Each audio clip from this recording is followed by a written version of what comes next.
Olá, gente, bom dia, boa tarde ou boa noite. Eu não sei que horas vocês vão ver a aula, mas hoje a gente vai continuar um assunto muito importante na física e muito importante também no Enem. Ele tem algumas questões aí que caem sobre alguns assuntos, que é termologia. A gente vai finalizar aqui com vocês. Hoje a aula é comigo e com a Fernanda. E vai ser assíncrono, né? Mas qualquer coisa, se vocês tiverem dúvida depois, é só falar com a gente. Pode passar, Fernanda. Certo, vamos começar aqui com a motivação e falar um pouco sobre comprometimento, tá? A gente colocou aí que tudo é possível quando você está comprometido. E, assim, realmente, quando a gente toma a decisão de se comprometer com uma coisa, a gente faz tudo o que precisar para atingir aquilo, né? Então, o importante é a gente se comprometer.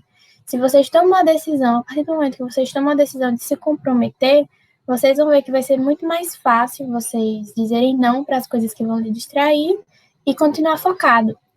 Então, tentem aí, porque assim, todo mundo tem um sonho, né? Todo mundo quer chegar em algum lugar. Então, se a gente conseguir se comprometer com aquilo, né, com a gente mesmo, tudo vai ser possível, né? Então, vamos lá. Fernanda vai começar aí dando uma introdução e a gente vai se alternando. É isso, depois dessa motivação top, né, nesse sábado. Espero que vocês estejam animados para mais uma aula e simbora porque tudo é possível. Então, vocês tiveram, né, aula no sábado passado com a Elaine e com o Pedro, quando vocês puderam ver um pouco sobre termodinâmica. E aí a gente resolveu trazer uma introduçãozinha para que vocês recordem de alguns conceitos que são importantes, que a gente precisa ter em mente quando se fala de termodinâmica. Então, vamos lá. Sistema termodinâmico, né, como vocês viram, ele é um sistema fechado. E o que é um sistema fechado? Como o próprio nome já diz, ele não realiza trocas com o meio externo. Então, não existe trocas de calor com a vizinhança e ele também não exerce e nem recebe trabalho desse ambiente externo, certo? Como a introduçãozinha, eu vou passar um pouquinho mais rápido, mas qualquer dúvida vocês podem mandar para a gente no WhatsApp ou no nosso privado que a gente tira sem maiores problemas. Já o estado termodinâmico tem alguns parâmetros que simbolizam, né, essa condição, que seriam pressão, volume e temperatura. Nesse estado termodinâmico, o que existe nesse estado? Quando o sistema ele sofre uma mudança desses parâmetros, por exemplo, se tem um corpo e aí esse corpo sofreu uma mudança na pressão, no volume ou na temperatura, há uma mudança nesse estado termodinâmico. Então, se tem uma mudança em algum desses parâmetros, né, dessas condições, há uma mudança no estado termodinâmico. As transformações reversíveis, né, vocês podem até associar pelo próprio nome, são transformações que elas conseguem voltar para o que elas eram. Então, elas passam por um processo de mudança, mas elas têm essa capacidade de retomar o que eram. Então, lendo um pouquinho do texto, elas ocorrem, né, próximas da situação de equilíbrio, e o sistema ele está passando por esse tipo de transformação, ele tem a capacidade de voltar rapidamente à situação de equilíbrio. Em contrapartida, nós temos também as transformações irreversíveis, nas quais o sistema muda suas características de tal modo que não seja mais possível, tem até um errinho aqui de português, que não seja mais possível retornar ao estado anterior. Já sobre o equilíbrio termodinâmico, né, um corpo em equilíbrio, ele tende a permanecer em equilíbrio, ele ocorre quando não há mudança de estado, quando não há mudança naqueles parâmetros que a gente acabou de falar, ou seja, na pressão, no volume e na temperatura, de forma espontânea. Né? Então, se ele não sofre nenhum trabalho, se ele não sofre nenhuma perturbação do meio externo, ele tende a continuar em equilíbrio. Se ele sofrer alguma influência dessa vizinhança, ele tem o seu equilíbrio perdido e aí ele está em desequilíbrio, podemos dizer assim. E por fim, aí dessa introduçãozinha, nós temos a lei de Joule, né, que ela relaciona trabalho com energia interna. E o que ela diz, né? Ela diz que a variação do trabalho ela é diretamente proporcional à variação da energia interna. Então, se o meu trabalho aumenta, a minha energia interna aumenta. Se o meu trabalho diminui, a minha energia interna diminui. E se o meu trabalho ele permanece em equilíbrio, né, se ele está constante, a minha energia interna também fica constante. Então, é isso que a gente está dizendo aqui. Quando nós temos uma variação positiva, né, do trabalho, nós teremos também uma variação positiva da energia interna. Se a nossa variação do trabalho for negativa, a nossa variação da energia interna será negativa. E se nós tivermos, né, se não tivermos variação, digamos assim, se ela permanecer constante, nós teremos também uma variação de energia interna constante. Visto isso, nós conseguimos agora dar início, né, de fato, aos novos conteúdos dessa nossa aula desse sábado. Bom, vamos lá. A gente vai falar hoje um pouco mais sobre ciclos termodinâmicos também. Aí, assim, o que são ciclos termodinâmicos? O nome já dá uma ideia, né? Assim, ciclo se refere a uma coisa que se repete dentro de uma certa sequência. Então, o ciclo termodinâmico é uma sequência repetitiva de transformações físicas produzidas por um sistema a fim de realizar trabalho. Então, para entender melhor o que é que acontece, né? A gente tem uma série de transformações físicas que elas ocorrem repetidamente, seguindo uma certa sequência. Então, se primeiro é a transformação física 1, depois a 2, depois a 3, depois a 4, vai sempre acontecer, a ordem vai ser sempre essa, 1, 2, 3, 4, fechou um ciclo, 1, 2, 3, 4, fechou um círculo. E esse princípio é o princípio que faz funcionar alguns motores que a gente utiliza no dia a dia, por exemplo, carro, geladeira, etc. A Fernanda vai até falar mais à frente sobre máquinas que respeitam esse ciclo, os ciclos termodinâmicos. Então, é basicamente isso, certo? Uma sequência repetitiva de transformações físicas que vão acontecer e vão realizar trabalho e vão fazer as coisas acontecerem. Pode passar.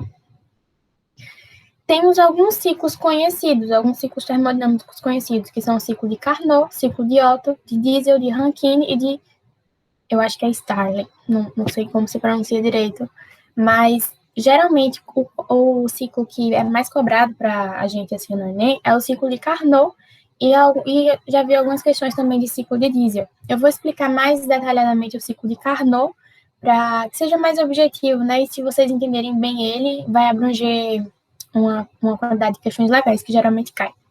Pode passar, Fernanda.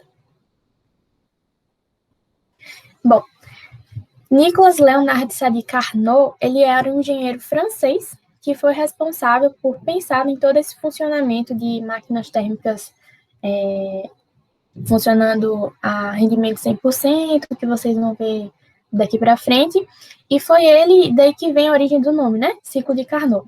Pode passar.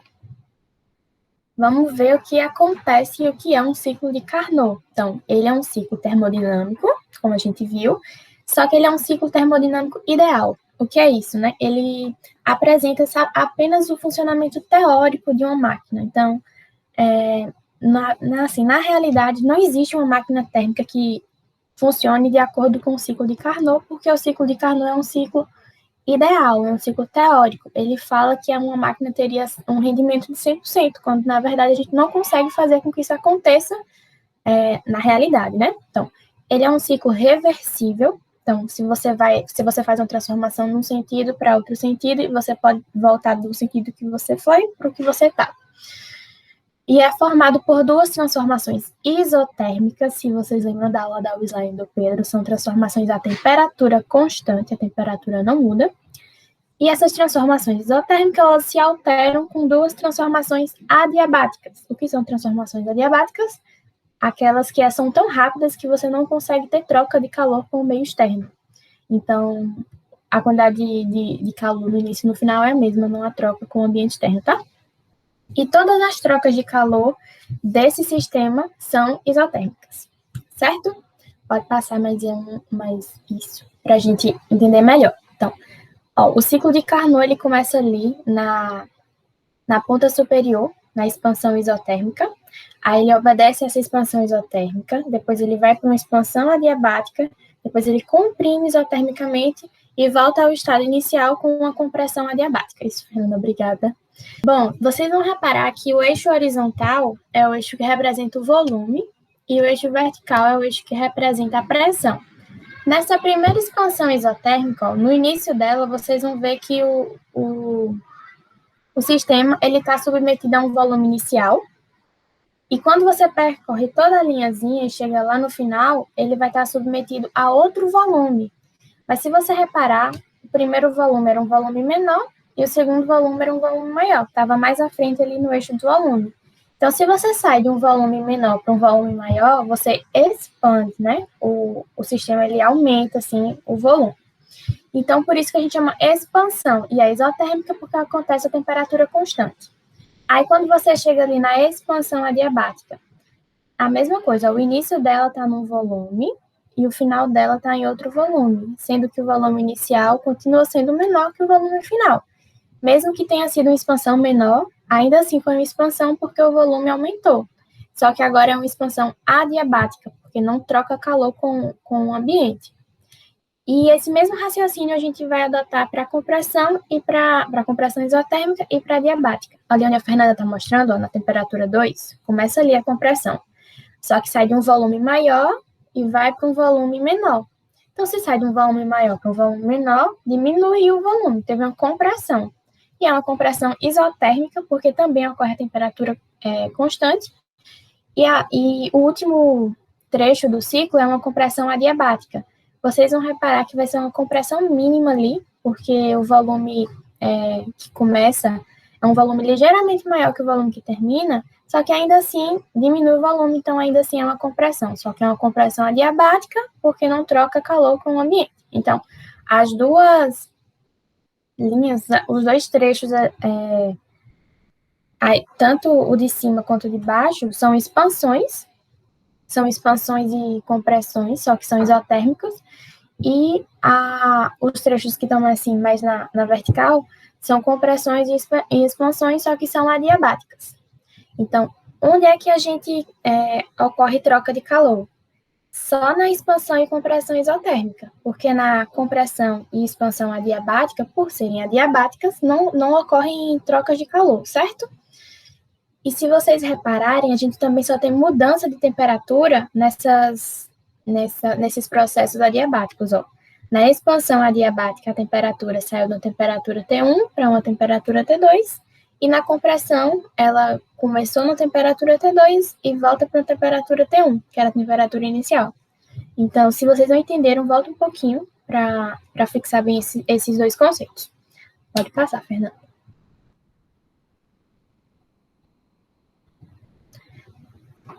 Isso aí foi basicamente o que eu expliquei para vocês, tá? Só que está escrito. Ele fala sobre os trechos do ciclo de Carnot, que são descritos pelas seguintes etapas, né?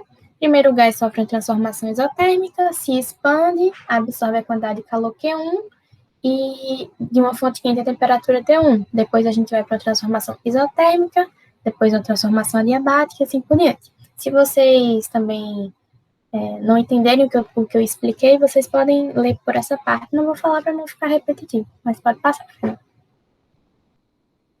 Passar.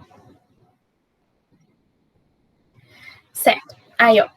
Isso foi o que eu falei também no início, que até hoje ainda não foi possível desenvolver uma máquina que opere sobre o ciclo de Carnot, já que o seu rendimento corresponde ao máximo que uma máquina térmica pode atingir, e vai operar entre determinadas temperaturas de fonte quente e fonte fria. Isso sobre fonte quente e fonte fria, a Fernanda vai explicar um pouco melhor, mas o que a gente pode tirar daí é o seguinte: o ciclo de Carnot, coloque na cabeça de vocês, é um ciclo onde a máquina funcionaria com um rendimento de 100%. Então, tudo que ela receberia, ela ia utilizar igualzinho, a mesma quantidade. Só que isso não acontece na realidade, porque a gente pode ter perda por causa de perda de temperatura, perda por causa de atrito, perda por causa de ruído da máquina. Então, tudo aquilo que produz um som, que é um ruído, esquenta muito a máquina, ou algo nesse sentido, vai fazer essa máquina perder energia e perder rendimento. Então, a gente pode ter 99,9% de rendimento numa máquina na realidade, mas 100% a gente não vai ter, porque sempre vai ter uma perda de energia. Por isso que o ciclo de Carnot e a máquina de Carnot é dita uma máquina ideal. É um ciclo termodinâmico ideal. E aí o que acontece, né? Que para chegar próximo a um sistema isotérmico, um processo real desse ciclo de Carnot, ele teria que ser muito, muito lento. Isso aí inviabilizaria o uso da gente. Se a gente fizesse um carro que o motor fosse funcionar com 100% de rendimento ia demorar 3.000 anos para ele conseguir queimar lá, fazer a combustão, para o carro começar a andar, e não serve para a gente. Por isso que não tem um ciclo, uma máquina de Carnot na realidade. Pode passar. Pronto.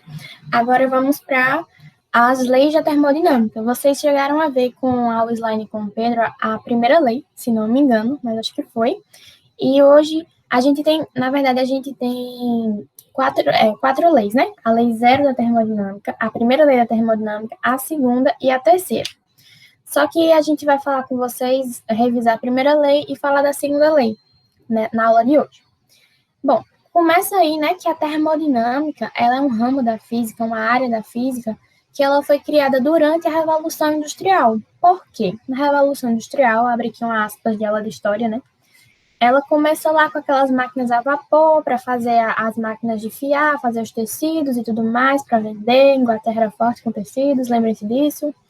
E aí o que acontece, né? As pessoas precisavam produzir mais tecidos de forma mais rápida, então eles precisavam desenvolver máquinas a vapor mais eficientes.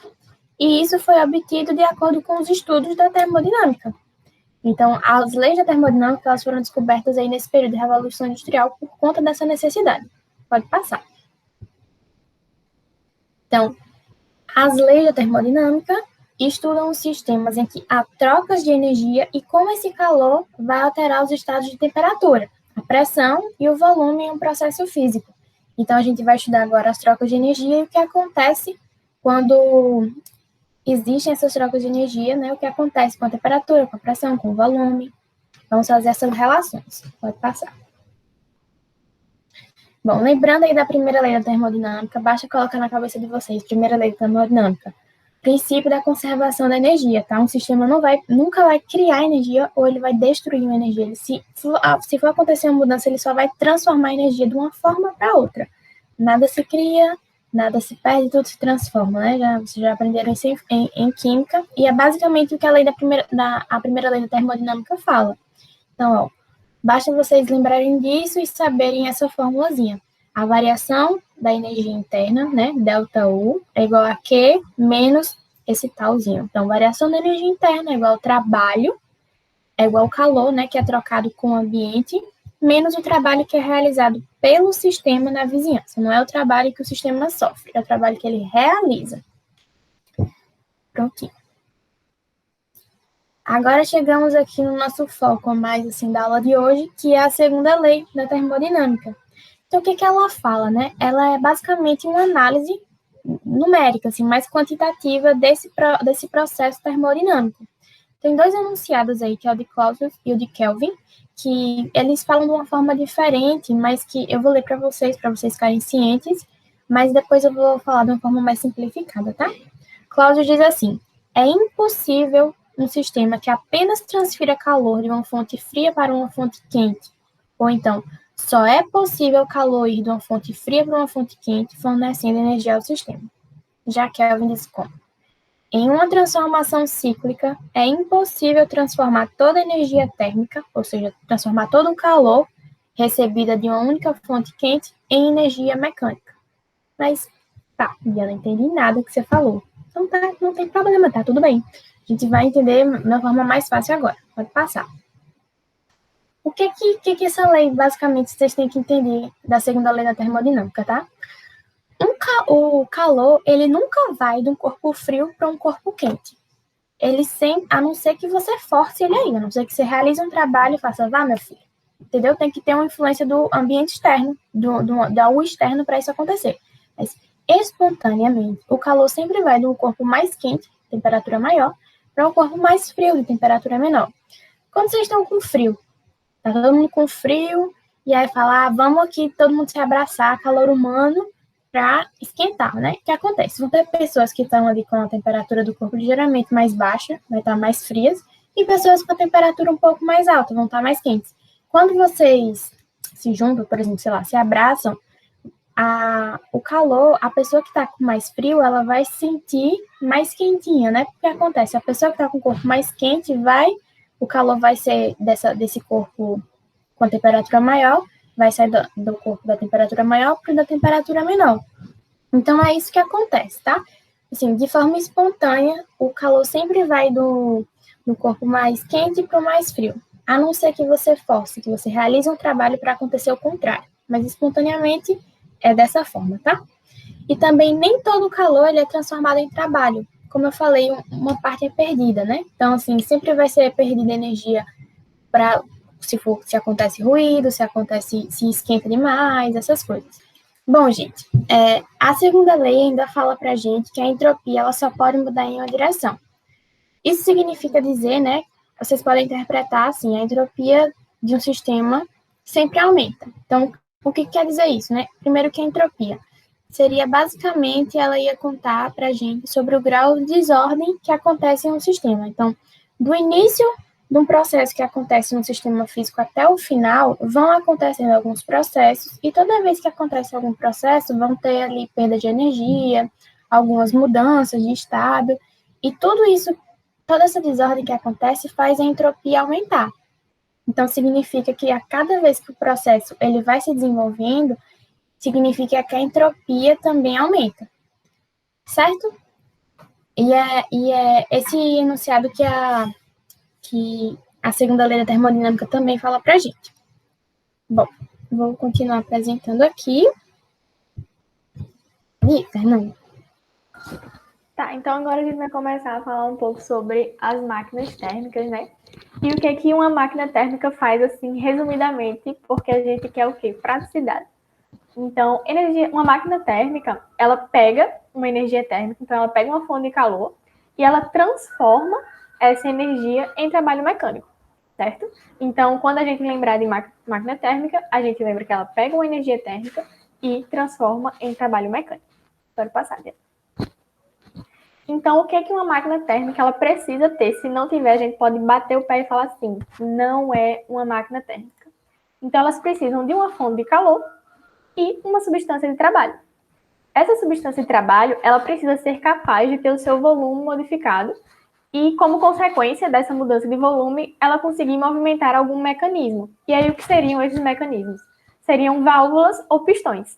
Então, sempre importante lembrar que uma máquina térmica ela precisa de uma fonte de calor e que ela precisa também de uma substância de trabalho, sendo essa substância de trabalho capaz de ter o seu volume modificado e gerar, através dessa mudança de volume, um movimento de mecanismo, sendo esse mecanismo uma válvula ou pistão, a depender da máquina que a gente esteja trabalhando, certo? Pode passar. Então, aí a gente tem essa ilustração de uma máquina térmica em geral. E o que nós temos nessa máquina térmica? Ela tem essa fonte quente. Então, numa máquina térmica, a energia, o trabalho, ele vai sair da fonte quente e vai para a fonte fria. Então, né, uma máquina, ela dispõe de uma fonte de calor. Dessa fonte de calor vai ser extraída uma energia necessária para o seu funcionamento.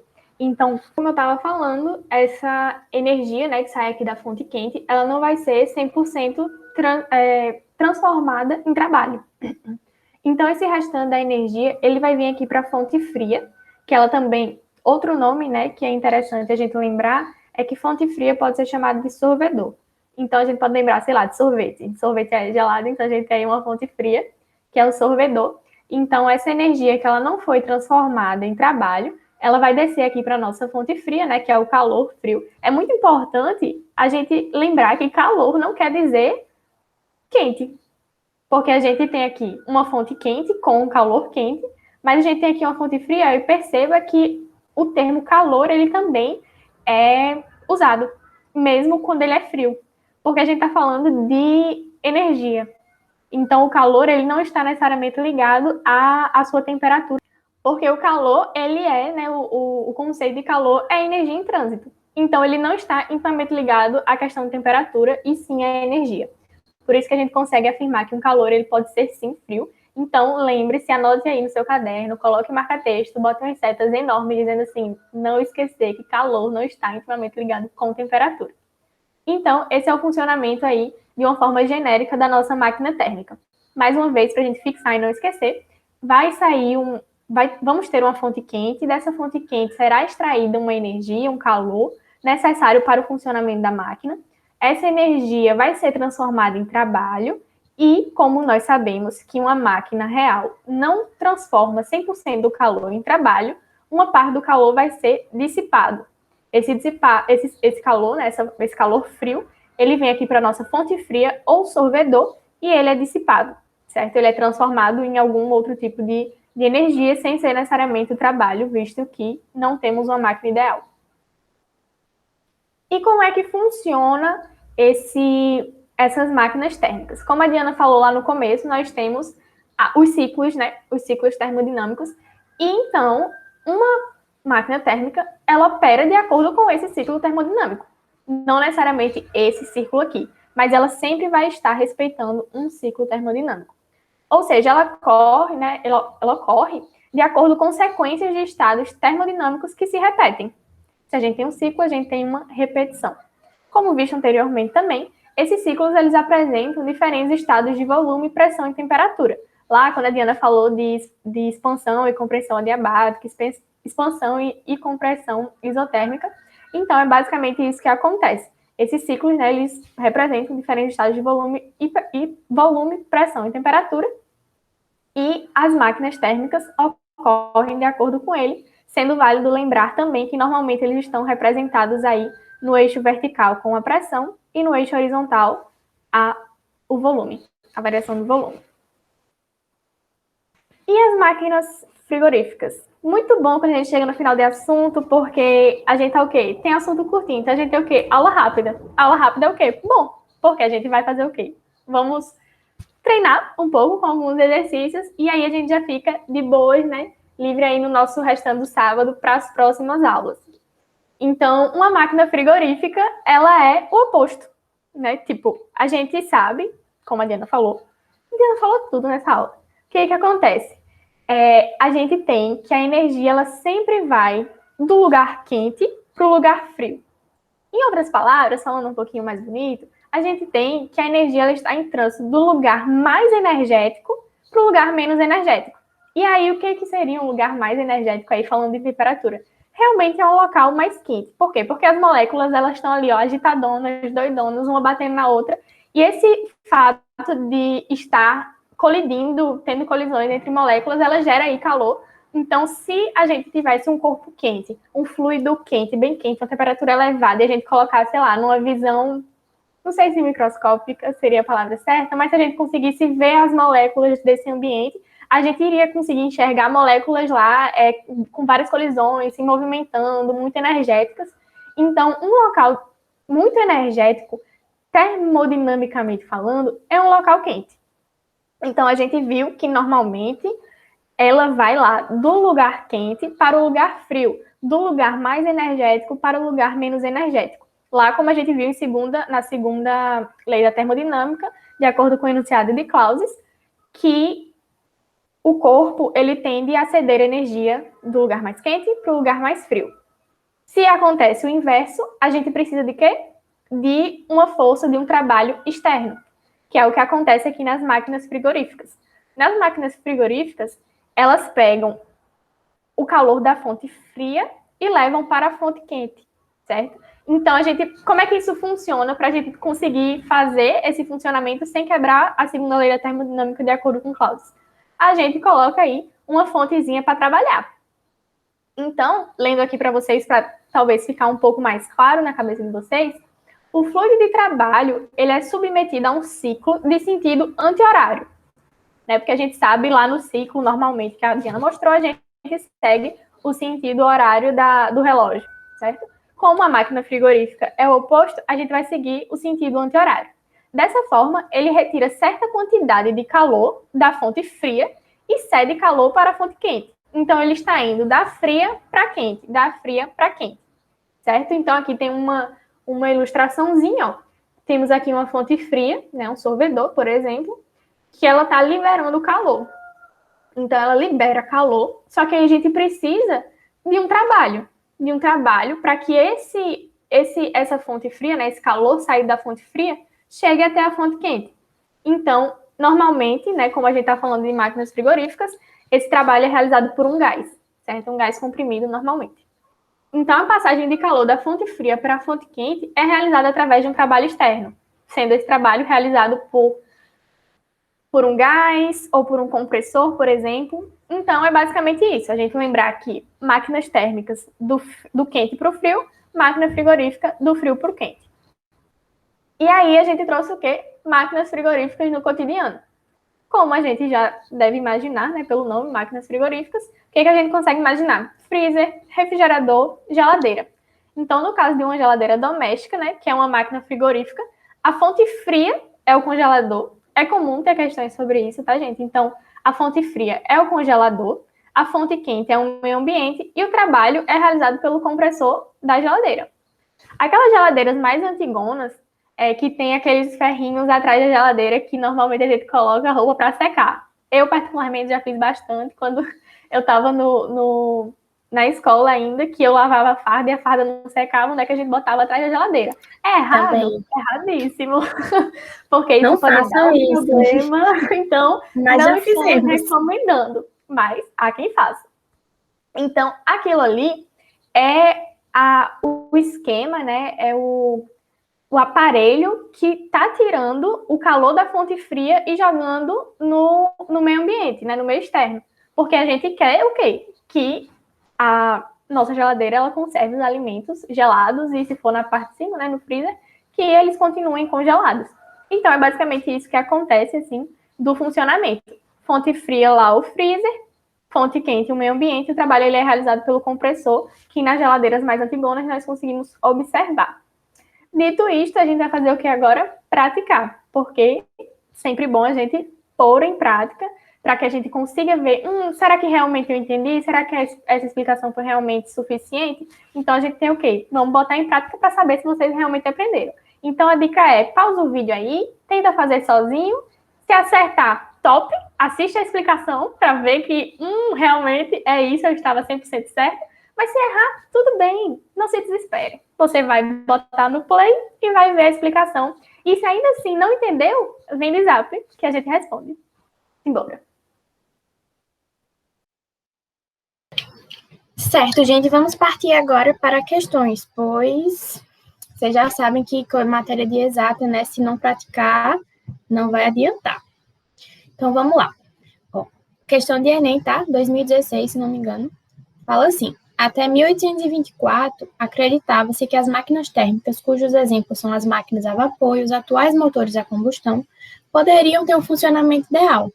Sadi Carnot demonstrou a impossibilidade de uma máquina térmica funcionando em ciclos entre duas fontes térmicas, uma quente e outra fria, obter 100% de rendimento.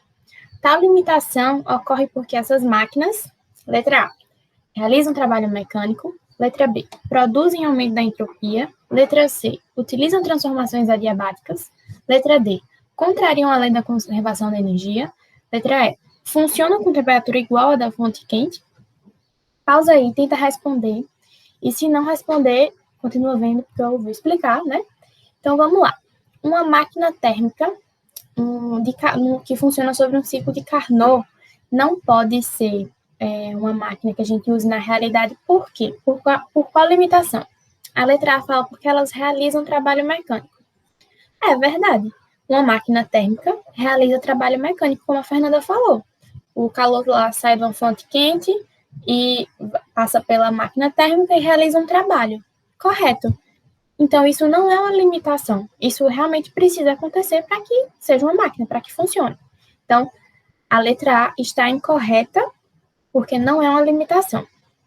Letra B, porque produzem aumento da entropia. Creio eu que está correta. Já vou explicar para vocês.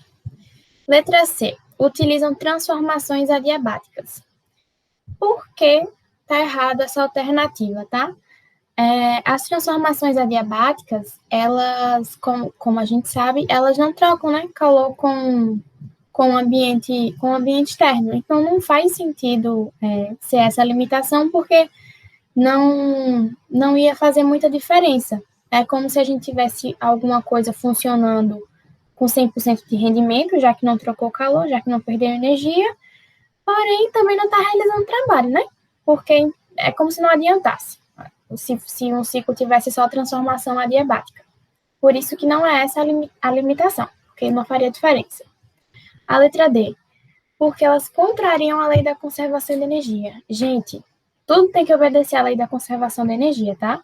Então, não é essa a limitação. Essa alternativa, digamos assim, ela é uma das mais nada a ver aqui na questão. E a letra E. Funciona com temperatura igual à da fonte quente. Gente, o erro está no igual. Por quê? Se a temperatura for igual à da fonte quente, não vai ter uma troca de calor. Se você tem dois corpos com a mesma temperatura, eles já estão em equilíbrio térmico. Então, não vai haver transferência de calor, porque, como a Fernanda falou, calor é a energia térmica em trânsito. Se você não tem diferença de temperatura entre dois corpos, não tem para que eles transitarem entre si.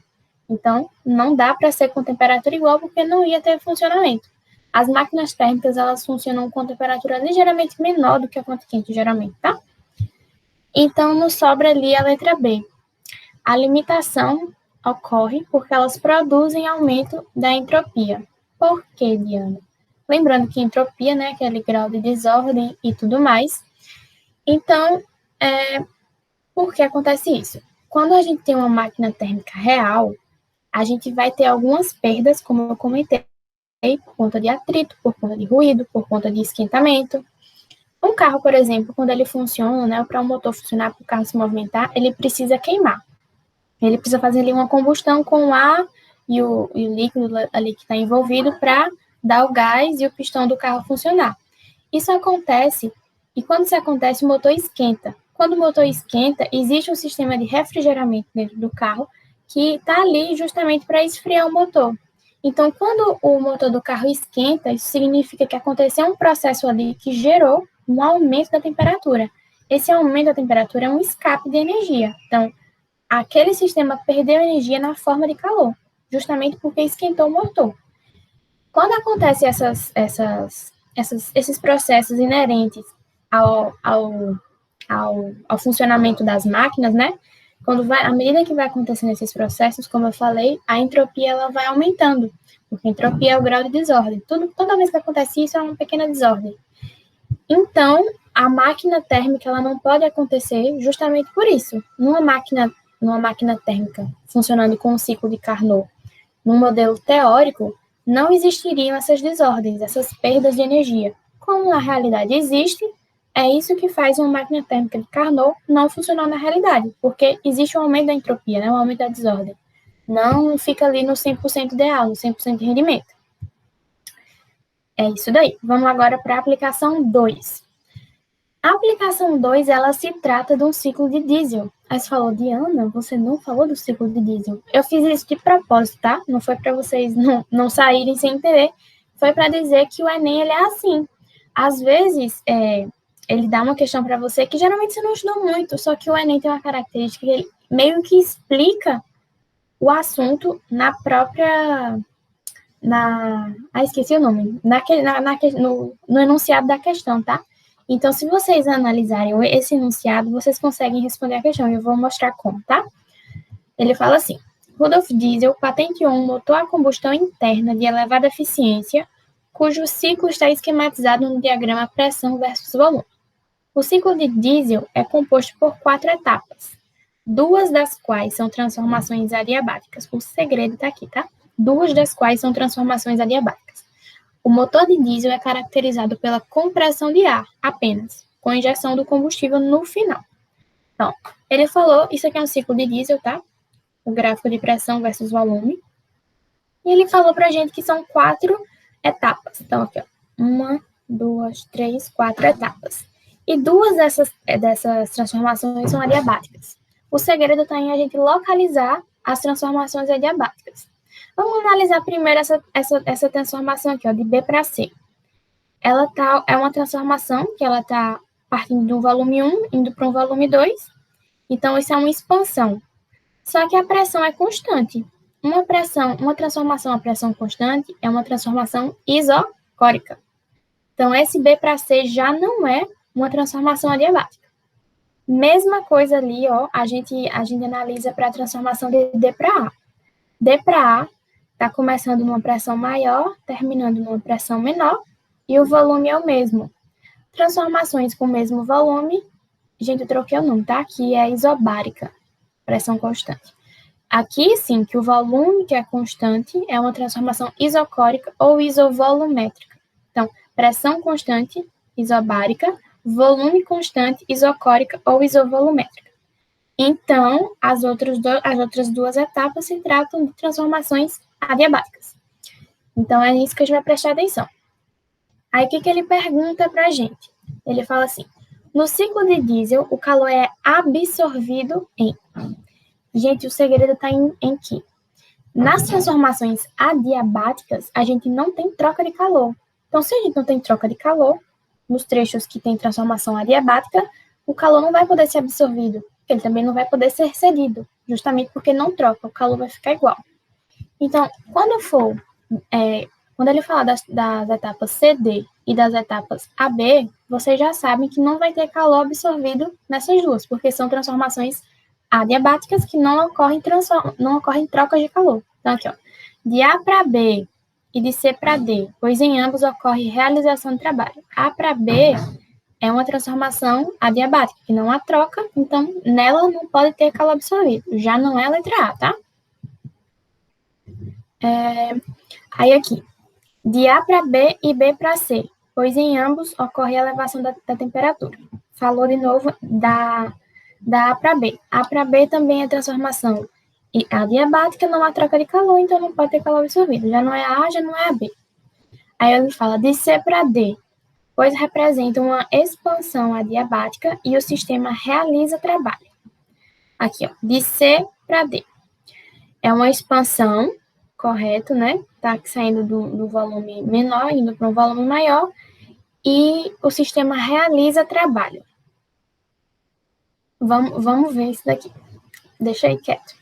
De A para B, pois representa uma compressão, aqui, ó, de A para B, representa uma compressão adiabática em que ocorre elevação da temperatura. De A para B. Vamos deixar aí. Faz sentido ser uma compressão, porque é um volume maior indo para um volume menor. Aí ele fala aqui na última, de B para C. B para C. Pois representa expansão isobárica, foi o que a gente tinha dito, né? Como a pressão é constante, é isobárica mesmo, em que o sistema realiza trabalho e a temperatura se eleva. Ele realiza trabalho porque o volume está indo de um volume menor para um volume maior. Então, é uma expansão. Então, ele realiza trabalho quando expande. E ele sofre trabalho quando comprime. Como o volume está aumentando, né? Então, o volume menor aqui em B, o volume maior em C, está expandindo, então realiza trabalho. A letra A é a letra correta, tá, gente? Bom, vamos lá, a gente saber por que não é a letra C nem a letra D. Ó. Ele fala que de C para D representa uma expansão adiabática. Aí aqui é o mesmo motivo que a gente cancelou a outra, né? Se é uma expansão adiabática, ela não vai ter troca de calor. Então, o calor também não pode ser absorvido nesse trecho CD. E em A para B, ele fala que é uma compressão adiabática. Então, como é adiabática também, não há troca de calor. Isso significa que o calor não pode ser nem absorvido nem cedido. Então, no trecho AB também não vai ter calor absorvido. Por isso, a gente fica com a resposta da letra E, tá? Vai ser uma expansão isobárica, aqui ocorre a pressão constante, e o sistema realiza trabalho porque está se expandindo e a temperatura se eleva. Aí a Fernanda vai falar para vocês mais duas questõezinhas sobre o que ela explicou ainda. Então, simbora aí para uma aplicação já falando sobre lei da termodinâmica, máquinas térmicas, porque vocês sabem que o Enem, ele gosta bastante de quê? Misturar assunto, né? Porque não basta ter muito assunto, ele tem que misturar para a gente ver se a gente está entendendo realmente. Então, importantíssima essa questão aqui, ela não foi do Enem, ele foi da AFA, mas importante saber, a gente vai conseguir fixar os conteúdos, a teoria, porque a gente conseguiu observar que tinha uma fórmula lá, mas o assunto majoritariamente, sim, em sua maioria, é de teoria, então simbora. Com relação às máquinas térmicas e à segunda lei da termodinâmica, analise as proposições a seguir. Então vamos lá. Máquinas térmicas são dispositivos usados para converter energia mecânica em energia térmica, com consequente realização de trabalho. Pausa o vídeo, dá uma respondida e daqui a pouco você volta para saber se você acertou ou não. Então vamos lá. Qual é a dessa proposição? Ela é verdadeira ou ela é falsa? Então, eu digo que ela é falsa. E qual seria o erro dela? O erro dela está aqui, ó. Energia mecânica em energia térmica com consequente realização de trabalho. A gente viu lá no começo, né, no começo da minha fala, que máquinas térmicas, elas realizam energia térmica em energia mecânica. Então, elas convertem energia mecânica em energia térmica, sim. E aí a gente consegue, corrigir essa frase, por exemplo, colocando aqui energia térmica em trabalho, né, em energia mecânica. Certo? Então, segundo enunciado. O enunciado da segunda lei da termodinâmica, proposto por Clausius, afirma que o calor não passa espontaneamente de um corpo frio para um corpo mais quente, a não ser que forçado por um agente externo, como é o caso do refrigerador. E aí, essa proposição, né, ela está correta, né? Por quê? Espontâneo na natureza, ele quer dizer que sempre será de quem tem mais, né, para quem tem menos. No caso, quem tem mais energia para quem tem menos energia. Então, o processo natural realmente é o calor passar para o corpo mais frio. Caso contrário, é preciso a realização de trabalho, certo? Então, a gente consegue dizer aqui que a questão... Opa, passei demais. Que a questão, ela está correta. Já na terceira proposição, nós temos o quê? Vocês viram o spoiler, mas a gente finge que nada aconteceu. Ele diz que é possível construir uma máquina térmica que, operando em transformações cíclicas, tenha como único efeito transformar completamente em trabalho a energia térmica de uma fonte quente. E aí? Isso está incorreto, né? E vai contra a segunda lei da termodinâmica. E a gente viu que nós não temos uma máquina que ela transforme, né, 100%, nós não temos uma máquina ideal que transforme 100% a energia térmica em trabalho. E aí, uma forma que a gente tem de corrigir a frase, por exemplo, é dizer que não é possível construir uma máquina térmica que operando em transformações cíclicas, tenha como único efeito transformar completamente em trabalho a energia térmica de uma fonte quente, pois isso vai contra o enunciado de Kelvin da segunda lei da termodinâmica. Mas aí uma última preposição é que nenhuma máquina térmica operando entre duas temperaturas fixadas pode ter rendimento maior que a máquina ideal de Carnot, operando entre essas mesmas temperaturas. Isso aí é o quê? Correto, né? Porque a gente sabe que a máquina ideal de Carnot é uma máquina que tem um funcionamento apenas teórico e que nenhuma máquina ela possui um rendimento maior que ela, porque ela tem o rendimento máximo.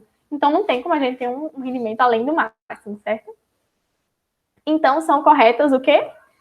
A2 e A4, sendo a resposta certa aí, letra D, preposições 2 e 4 verdadeiras. Simbora aí para a nossa última questãozinha para a gente ir para a próxima aula, é o quê? Ela é do Enem e fala sobre motores. Um motor só poderá realizar trabalho se receber uma quantidade de energia de outro sistema. No caso, a energia armazenada no combustível é, em parte, liberada durante a combustão para que o aparelho possa funcionar. Quando o motor funciona, parte da energia convertida ou transformada na combustão não pode ser utilizada para a realização do trabalho. Isso significa dizer que há vazamento de energia em outra forma. Isso aí foi tirado do Física Térmica do Carvalho, 2019, estamos aí. Então, de acordo com o texto, as transformações de energia que ocorrem durante o funcionamento do motor são decorrentes de A. Então, a gente vai passar aí item por item e analisar qual é o erro e qual é o acerto, né, de cada frase. Então, a gente tem aqui, liberação de calor dentro do motor ser impossível. Então, de acordo com o texto, as transformações de energia que ocorrem durante o funcionamento do motor são decorrentes de a liberação de calor dentro do motor ser impossível. Uma coisa, gente, é uma diquinha que talvez faça sentido, mas tem que ter cuidado quando for usar.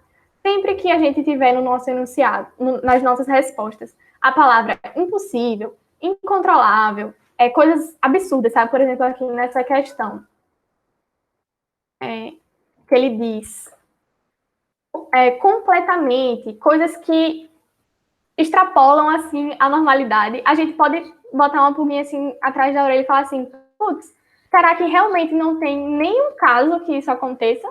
E aí possa ser que isso torne a questão falsa. Então, sempre que vocês derem, assim, lidas em palavras como essas, tenta parar um pouquinho e refletir um pouquinho mais sobre isso, certo? Então, a liberação de calor dentro do motor ser impossível. Isso é verdade? Não é. Então, o erro está aqui realmente na palavra impossível. É exatamente nessa liberação de calor decorrente da queima de combustível dentro do motor que faz o carro andar. Então, existe sim essa liberação de calor dentro do motor e é isso que faz um carro andar. Para quem entende aí de carro, não que eu seja entendida, pois realmente não sei nada, sei que tem 4 rodas e anda. Então, quem tem aí talvez um... E o step. É verdade. Aí, talvez realmente não entendo muito de carro, mas quem entender já conseguir aí ter uma base, talvez. Porque, além de ser conteúdo, o Enem, ele é vivência, ele é dia a dia, cotidiano. Então, para quem tivesse, talvez, esse conhecimento, poderia responder de forma muito mais rápida, certo? Letra B. Realização de trabalho pelo motor ser incontrolável. Então, temos aí mais uma palavra, né, de impossibilidade, de fora de controle. Então, realmente é incontrolável? Não, não é incontrolável, tá? Isso é falso. Tá voltando? Ah.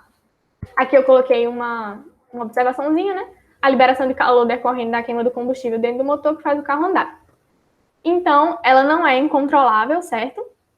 Quem controla essa realização do trabalho pelo motor é o próprio motorista quando a gente acelera ou freia o carro, por exemplo. Então, a gente está ali sempre conseguindo controlar essa realização do trabalho. Então, tá aí o erro. Vamos dar uma puladinha. A gente vai pular a letra C, não sei porquê. Vamos para D. E aí, a transformação de energia térmica em cinética ser impossível. Isso aí está claramente um erro, né? A gente viu que energia cinética é aquela que está relacionada ao movimento. Então, a gente pode sim ter uma transformação de energia térmica transformada em cinética, que é o que faz o carro andar, basicamente, né? Então, não tem muito o que a gente falar mais sobre esse item D. Por fim, a letra E, né, ela fala sobre a utilização de energia potencial do combustível ser incontrolável. E temos aí, novamente, né, uma palavrinha que chama a nossa atenção, que é o incontrolável, porque se a gente tem um motor que tem algo incontrolável, a gente tem alguma coisa errada nisso, certo? Não está no seu funcionamento ideal. Então, a gente chega aí, né, que de acordo com o texto, as transformações de energia que ocorrem durante o funcionamento do motor são decorrentes da conversão integral do calor em trabalho ser impossível.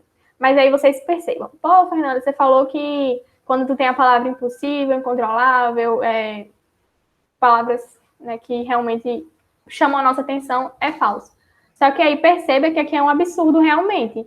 Então, por isso, a gente tem que ficar ligado. Viu essas palavras, a gente fica ligado para ver qual é realmente o erro, para ver se ela está falando de um absurdo ou se não. Então, a conversão integral de calor em trabalho ser impossível. E é o que a segunda lei da termodinâmica fala, né? Que sempre haverá perda de energia na conversão. Não existem máquinas ideais. Então, na aula de hoje é isso. A gente agradece pela atenção. Fique em casa se possível e qualquer dúvida, não se acanhem, não fiquem constrangidos, podem vir de zap. Quanto mais dúvida, melhor, porque mostra que a gente está prestando atenção na aula e está tentando realmente aprender. Isso mesmo, gente. Espero que vocês tenham gostado da aula da dupla sertaneja, Diana e Fernanda, ou Fernanda e Diana.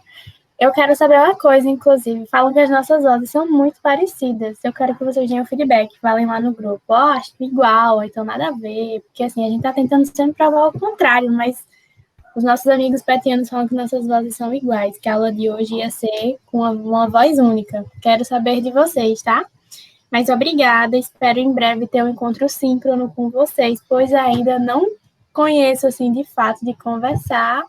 E é isso, até mais. Beijo e um queijo.